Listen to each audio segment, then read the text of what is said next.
नमस्कार मित्रों, मैं सुमंत कुमार आप सभी का अविरल एकेडमी ऑनलाइन क्लासेस में स्वागत करता हूं। मित्रों, आज हम जो करंट अफेयर की श्रृंखला चला रहे थे उसको हम कंटिन्यू कर रहे हैं। यहाँ पर हमने आज कुछ महत्वपूर्ण करंट अफेयर को उठाया है जो आपके एग्जाम के लिहाज से बहुत ही महत्वपूर्ण है। हम उन पर चर्चा करेंगे। जो भी आपका आगामी एग्जाम है, चाहे वो आरओ हो, चाहे आपका केवी का एग्जाम हो या फिर एसएससी जीडी का एग्जाम हो, आपको यहाँ से प्रश्न देखने को जरूर मिलेंगे। तो मित्रों, आइए शुरू करते हैं आज की श्रृंखला। पुरुष हॉकी विश्व कप।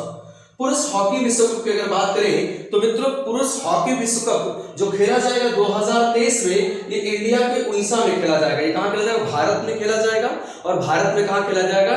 उड़ीसा के दो प्रमुख शहर भुवनेश्वर और बोकारो में यह पुरुष हॉकी विश्व कप खेला जाएगा। ठीक है।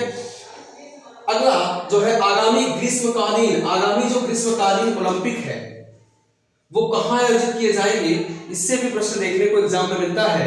तो आगामी जो ओलंपिक है 2024 का आयोजन किया जाएगा फ्रांस की राजधानी पेरिस में, और 2028 का आयोजन किया जाएगा अमेरिका के लॉस एंजल्स में।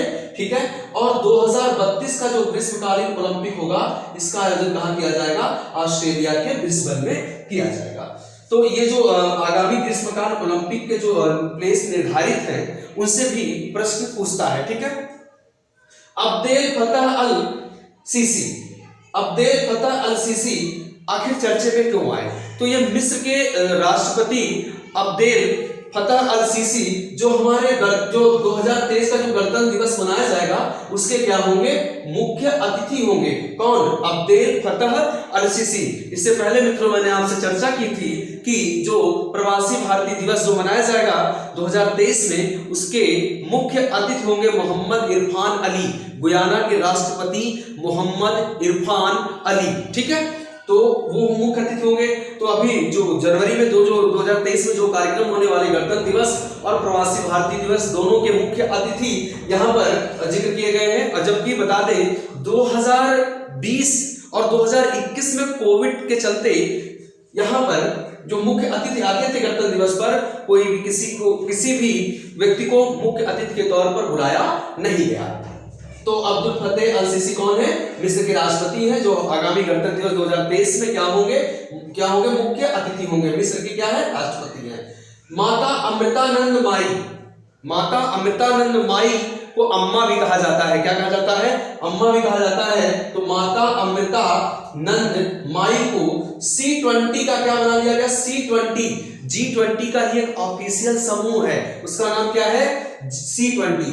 तो C20 का अध्यक्ष बना दिया गया है, माता अमृतानंद माई को बना दिया गया है। C20 जैसे G20 जो है उसका एक ऑफिशियल ग्रुप है जिसका नाम है C20, और C20 का अध्यक्ष किसे बना दिया गया? माता अमृतानंद माई को बना दिया गया। अगला है सुब्रकांत पांडा को फिक्की किसका नया अध्यक्ष बनाया गया? फिक्की का। सुब्रकांत पांडा को फिक्की का क्या बना दिया गया? नया अध्यक्ष बना दिया गया। तो फिक्की के भारत में फिक्की के नए अध्यक्ष कौन बन गए हैं? सुब्रकांत पांडा बन गए हैं। क्लियर है? चलिए आगे बात करते हैं लियोनेल मेसी। कौन नहीं जानता है दिग्गज फुटबॉलर क्रिकेटर को, जो बायजू का फिर एजुकेशन फॉर ऑल एक इसका सोशल एक पहल है, वैश्विक एक सामाजिक पहल है एजुकेशन फॉर ऑल। और एजुकेशन फॉर ऑल का brand ambassador, international brand ambassador या वैश्विक ब्रांड एम्बेसडर किसे बनाया गया? लियोनेल मेसी को। ठीक है। किसे बना दिया गया? लियोनेल मेसी को बना दिया गया। दिग्गज फुटबॉलर को क्या बना दिया? एजुकेशन फॉर ऑल का क्या बना दिया गया है? Brand ambassador. अगला नाम आता है ऋतुराज अवस्थी को 22वां विधि आयोग का अध्यक्ष बना दिया गया। भारत के 22वें विधि आयोग के अध्यक्ष कौन बने हैं? तो भारत के 22वें विधि आयोग के अध्यक्ष किसे बनाया गया? ऋतुराज अवस्थी को बनाया गया है। इन्होंने जगह ली है BS चौहान। तो 21वें जो विधि आयोग के अध्यक्ष थे, 21वें जो विधि आयोग के अध्यक्ष थे वो थे BS चौहान। कौन थे? BS चौहान। और BS चौहान की जगह अब कौन बन गए हैं 22वें? ऋतुराज अवस्थी। तो ऋतुराज अवस्थी भारत के 22वें विधि आयोग के अध्यक्ष बन गए हैं। ठीक है। अगला नाम है तैयब इकराम। नई नियुक्ति तैयब इकराम को अंतरराष्ट्रीय हॉकी महासंघ का क्या बना दिया गया है? नया अध्यक्ष।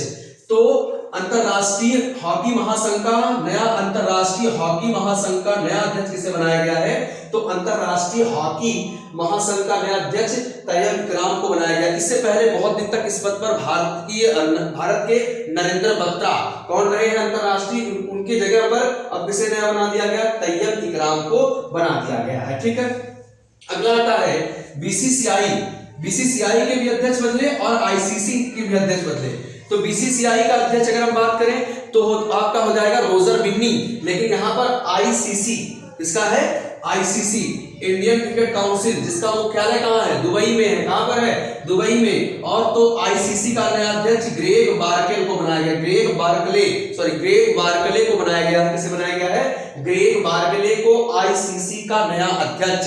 और इससे पहले मैंने आपको जिक्र किया है कि बीसीसीआई के नए अध्यक्ष कौन बने हैं? तो रोजर बिन्नी। दोनों के अध्यक्ष के नाम आपको पता है, इंटरनेशनल क्रिकेट काउंसिल का और भारतीय क्रिकेट कंट्रोल बोर्ड का भी आपका अध्यक्ष पता है। ठीक है, तो बीसीसीआई और आईसीसी दोनों का क्लियर है। ठीक है, अगला है जियानी इन्फिनिटी। इस समय फीफा विश्व कप का क्या है? अध्यक्ष बनाया गया। किसे? फीफा विश्व कप का अध्यक्ष बनाया गया जियानी इन्फिनिटी को। जियानी इन्फिनिटी क्या बने हैं? फीफा विश्व कप। और फीफा विश्व कप 2022 का आयोजन कहां किया जा रहा है? कतर में। कहां पर?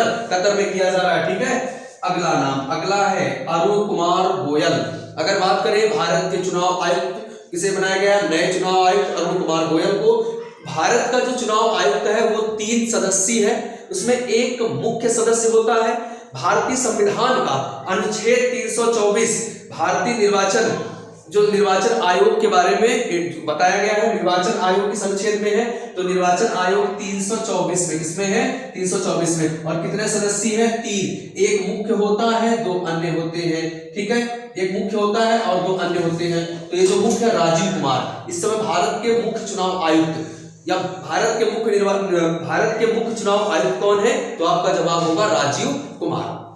अगर हम बात करें कि अन्य चुनाव आयुक्त कौन है? तो अनूप चंद्र पांडे। और अब एक और बनाए गए हैं अरुण कुमार गोयल को। क्या नियुक्त किया गया है? चुनाव आयुक्त। भारत में मुख्य चुनाव आयुक्त नहीं, चुनाव आयुक्त, मुख्य चुनाव आयुक्त तो राजीव कुमार है। ठीक है, अगला नाम आता है दलाई लामा। चर्चे में अक्सर दलाई लामा, जो धर्मगुरु दलाई लामा की पुस्तकें भी बड़ी महत्वपूर्ण है। A little book of Joy एक पुस्तक है, a little book of Joy. दूसरी है a little book of encouragement. ये दोनों पुस्तकें बहुत इंपॉर्टेंट है। A little book of encouragement, a little book of Joy किसकी पुस्तक है? दलाई लामा को। इनको 2022 का गांधी मंडेला शांति पुरस्कार प्रदान किया गया। किसे? गांधी मंडेला शांति पुरस्कार किसे दिया गया? दलाई लामा को दिया गया। किसे दिया गया? दलाई लामा को दिया गया। इनकी पुस्तकें भी बहुत महत्वपूर्ण है। ठीक है, लक्ष्मी भंडार योजना आखिर चर्चे में क्यों आई? लक्ष्मी भंडार योजना जो है, जो स्कॉच पुरस्कार 2022, कौन सा पुरस्कार? स्कॉच पुरस्कार 2022 किसे दिया गया? लक्ष्मी भंडार योजना को दिया गया। लक्ष्मी भंडार योजना को स्कॉच पुरस्कार 2022 प्रदान किया गया। अगला आता है खालिद जावेद का नाम। खालिद जावेद कौन है? तो जेसीबी पुरस्कार जो साहित्य 2022 किसे दिया गया? खालिद जावेद को दिया गया। खालिद जावेद को उर्दू के क्षेत्र में इनको यह पुरस्कार प्रदान किया गया, जेसीबी साहित्य पुरस्कार। तो खालिद जावेद को दिया गया। ठीक है, अगला है अनवर इब्राहिम। अनवर इब्राहिम कौन है? मलेशिया के नए प्रधानमंत्री बने हैं अनवर इब्राहिम। तो अनवर इब्राहिम कहां के नए प्रधानमंत्री बने हैं? मलेशिया के। ठीक है, मलेशिया के जो प्रधानमंत्री बने अनवर इब्राहिम बने। वो कहां के? मलेशिया के नए पीएम कौन बने हैं? अनवर इब्राहिम। फिर एक बार एनजीओ प्रथम चर्चे में। एनजीओ प्रथम क्यों चर्चे में है? इंदिरा गांधी शांति पुरस्कार 2022। इंदिरा गांधी शांति पुरस्कार 2022 किसे दिया गया? तो एनजीओ प्रथम को दिया गया। इंद्राणी बनर्जी शायद इसको सेलिब्रेट करती है ना? तो इस किसे दिया गया? एनजीओ प्रथम पुरस्कार, इंदिरा गांधी शांति पुरस्कार 2022 किसे दिया गया? एनजीओ प्रथम। तो एनजीओ प्रथम क्यों चर्चे में आया? इंदिरा गांधी शांति पुरस्कार पाने की वजह से चर्चे में आया। अगला जो महत्वपूर्ण आयोजन अंतरराष्ट्रीय फिल्म महोत्सव 2022 का आयोजन कहां किया गया? गोवा में। कहां पर? इस फिल्म का आयोजन कहां किया गया? गोवा में। तो अंतरराष्ट्रीय जो 53वां भारतीय अंतरराष्ट्रीय फिल्म महोत्सव है, इसका आयोजन कहां किया गया? गोवा में किया गया। अगर हम इससे बात करें इसमें फोकस देश, सबसे देखिए ये जो जितना प्रश्न पूछा जाता है एग्जाम में, वो मैंने यहाँ पर लिखा हुआ है। चार अगर अच्छे से 4 पॉइंट कवर कर लेंगे तो रेयर है कि ये प्रश्न यहां से कोई बाहर जाए। ठीक है, चलिए गोल्ड पहला लिखिए, फोकस देश फ्रांस। इस बार का फोकस देश कौन रहा है? तो अंतरराष्ट्रीय भारतीय फिल्म महोत्सव में फोकस देश कौन सा रहा है? फ्रांस रहा है। ठीक है, film personality of the year 2022। तो फिल्म पर्सनालिटी, साउथ के जो अभिनेता है चिरंजीवी को film personality of the year 2022 के लिए चुना गया। और इसमें क्या होता है, इसमें जो सबसे सर्वश्रेष्ठ फिल्म होती है उसे गोल्डन पीकॉक अवार्ड दिया जाता है। तो अगर हम गोल्डन पीकॉक अवार्ड की बात करें तो इस फिल्म को दिया गया, स्पेनिश फिल्म थी I have electric dream, I have electric dream को दिया गया क्या? Golden peacock award. ठीक है, और सत्यजीत रे, देखिए सत्यजीत रे लाइफ टाइम अचीवमेंट पुरस्कार 2022 तो स्पेन के निदेशक कार्लोस सौरा को दिया गया। किसे दिया गया? कार्लोस सौरा को दिया गया। ठीक है, कार्लोस सौरा को दिया गया।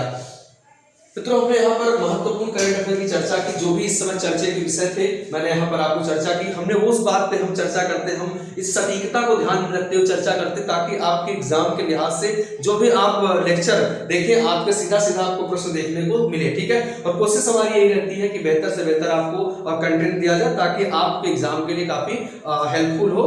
ठीक है, तो मिलते हैं मित्रों नेक्स्ट लेक्चर में और श्रृंखला इस तरह से जारी रहेगी। धन्यवाद मित्रों।